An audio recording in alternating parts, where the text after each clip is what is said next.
Vitya Diaries Chapter 28, Mountains. I tried to limit my replies to Nico to 2 or 3 a day with the excuse that I needed to focus. It wasn't a lie, though. The Grand Prix Final was approaching and I still had a lot of work to do before I would be ready for my semester finals, too. School ate up a lot of time. So did rehearsals, studying, practicing with Lenka, training Mokyu, and skating. All the skating. Coach was never satisfied. Any leftover time was spent sleeping, which I wanted to do more and more as the nights got longer. Winter crawled over the ocean to settle in like the fog, drenching everything in a chilly haze. I hated it. December mornings were my least favorite of the year. On one of these, Mokyu-chin woke me with a snuffling at my elbow and a lick. It was still dark, deeply dark, with only the faint orange glow of street lights touching the frosty window pane. I threw on my coat and took him downstairs and out to the courtyard, rolling my eyes at how he lifted his leg to mark the frozen grass. Even though he was neutered, he'd grown enough that he was decidedly a boy dog now. Typical. When he finished, Mokyu kicked at the ground with all of his paws, grunting his disapproval at how crunchy his playground had become. Just wait until it snows, I told him. When it did, gifting the whole city of St. Petersburg with a new coat of white, Mokyu-chin didn't know what to think, but his head tilt of confusion and hesitant paw pokes were only brief setbacks before he nearly took my arm off, leaping and bounding in the powder. I let him run, letting go of the lead and giving him a head start before I bolted after, crashing through the snowbank like Vinnie Puck on a rampage. Mokyu-chin barked, tail lashing with joy, and kept just out of reach no matter how fast or far I leapt. Mokyu-chin, you crazy dog, I cried, but I didn't mean it. Come back here. I didn't mean that. There. He barked like mad, running circles around me because he understood. It was nice to run. It was good to have fun. We hadn't in a while. Not like this. We only stopped when the echo of laughter reached us, sounding from the dormitory windows, where other dancers peeked down into the courtyard. Some were smiling, others waving. I guessed the majority were mostly just curious. I smiled and waved back at no one in particular, then blew a kiss. Vitya. The girls screamed. I took Mokyu-chin's leash from the churned snow at my feet and took him back inside. Girls. The snow got worse, then tapered off. I scoured the walks. Before I knew it, everyone was an amateur ice skater, trying made-up tricks in icy patches of pavement, yelling for me to watch. I scored them appropriately, but they were pleased anyway. Most of them had no idea that they weren't going to podium at this rate. Even if the rest of the competition cracked their heads open, it probably had something to do with the fact that none of them were wearing skates that had never stopped them before and likely never would. It almost had me thinking that winter wasn't all bad, until it was. Miska, how long is your next competition? I rolled over to touch the calendar that I'd pinned to the wall next above my bed, tracing the days with a short, manicured nail. It's the Grand Prix Final, so I'll be there almost a week. Nico was quiet on the other end of the phone. He'd been trying to call a lot more since I'd been taking so long to reply to him. It won't be that bad, I continued, and it's in the States, so I shouldn't have any trouble getting internet access. But I want to see you again. You will. My attention turned to the latter half of the calendar. Nationals is in Kazan. That's close. Maybe we could stop by for a visit. Are you competing? No. I couldn't stop the bitterness that slipped on my tongue as I said the word, so I tried to keep it short. Seniors only. I've explained this before. Oh, right. You're a junior. Another quiet stretch. It's before New Year's. During my birthday. Yeah, I go every year. Is that fun? It wasn't the first time I'd wondered how or why I'd decided to date someone who knew absolutely nothing about skating, but knew that was part of the thrill. Or so I told myself. Yes, I said. Of course it's fun, even though you're not. Even though I'm not skating. Yeah, nationals had never been about competing. It had always been about being with coach. I knew that. Nothing in the past year had changed that, I guess. But more importantly, you'll be 16, so we should definitely see each other, especially since you're not skating. It wasn't hard to guess what he was implying. He'd probably been thinking about nothing else since his last visit. You might like nationals, actually. It's really fun. Will your mama come? Nico laughed. If she does, she won't be invited to the party I'm throwing for you. You're a bad boy, Nico. You like it? Maybe I did. I wasn't sure. Winter piled in the streets like my uncertainties. Classes dredged on. Skate practice was grueling. The urges to do something like hibernate begged me to stop going at all hours and stay in bed. But there was too much to do. Every morning, up long before the sun even tried to make an appearance. Every night retreating to the warmth of the dormitories long after it had set.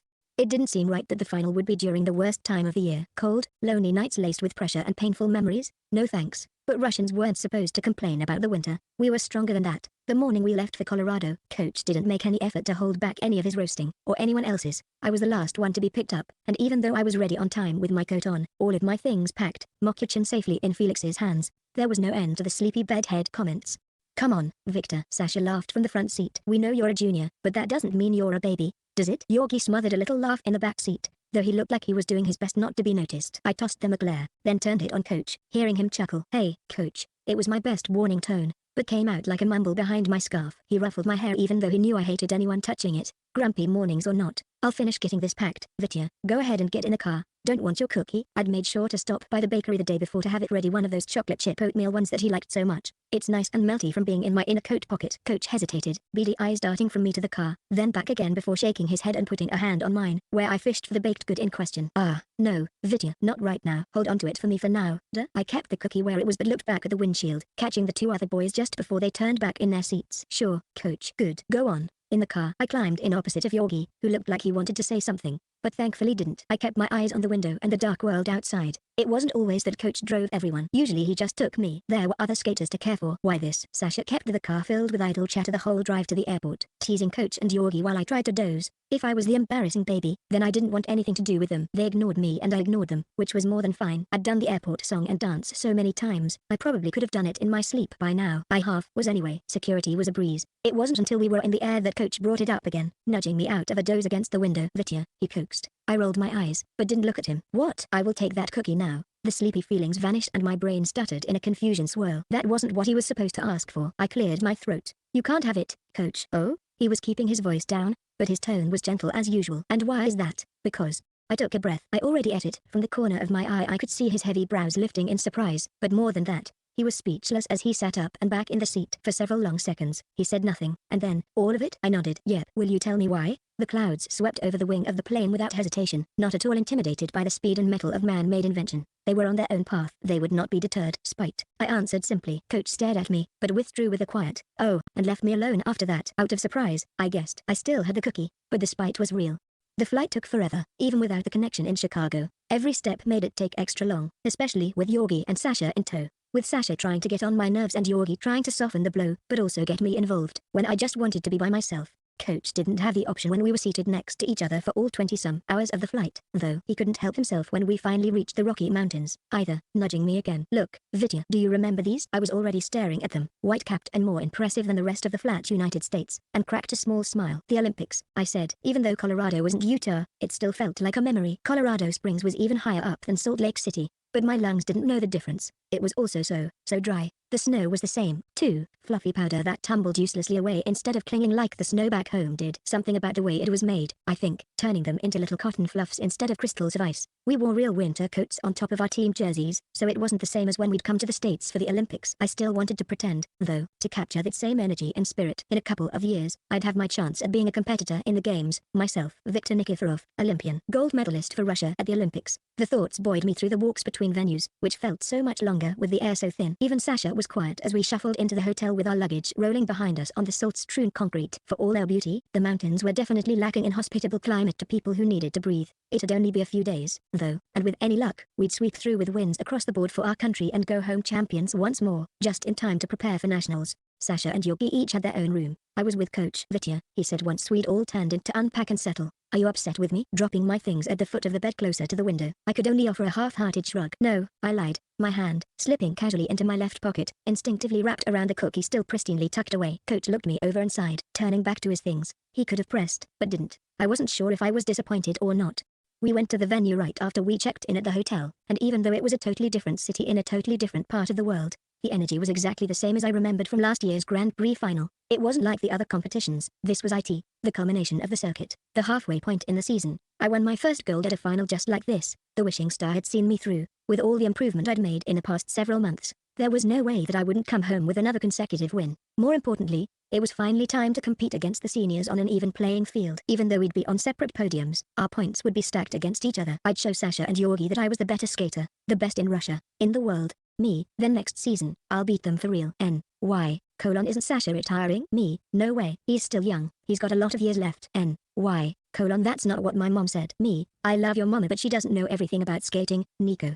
Why? If you say so. Me, besides, what would he even do when he retires? There's literally nothing left. Why? Are you going to skate until you die? Me, probably. Why? Wow. Me, I'm going to be the very best. I've gotten this far. This season was easily the best in my career. Me, will you be watching? Why? I might be. Me, I'll be thinking of you. Why? Sexy thoughts? Me, maybe smile.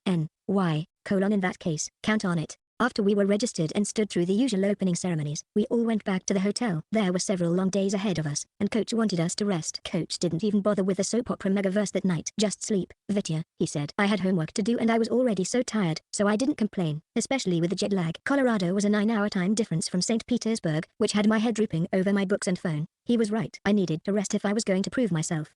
But without Mokyachin, I wasn't going to have it. Vitya, coach whispered into the dark room, long after the light had been turned out. We'd been quiet for a while. I almost wasn't sure if he'd actually spoken or if I dreamed it until he spoke again. Did you really eat the cookie you meant for coach? I took a breath, one long, deep breath, then shifted my weight on the mattress. The cookie was in my suitcase. I wasn't going to waste the calories on it. But, Coach sighed and didn't repeat himself. Or if he did, I didn't hear it. Next thing I knew, it was morning. Vitya, you're late. Get up. I forced my eyes open, but only barely, and felt the weight of the mountains crushing my body with slow, unrelenting pressure. There was no will, no motivation, no desire stronger than the absence of urgency to fight. It was meaningless. There was no point. I knew that wasn't true, but the wolves howled louder, drowning that out. So I lay there, staring at the ceiling, watching the strips of light play in the shadows of Coach's looming figure as he moved around the room. Vitya, now we are late. Even speaking seemed like too much trouble. I managed a plaintive glance, and that was enough for him to physically haul me up and out of bed with a huff of disgust. Disappointment, guilt, fear, that was stronger than mountains. I got moving again, but we were still a little late to practice.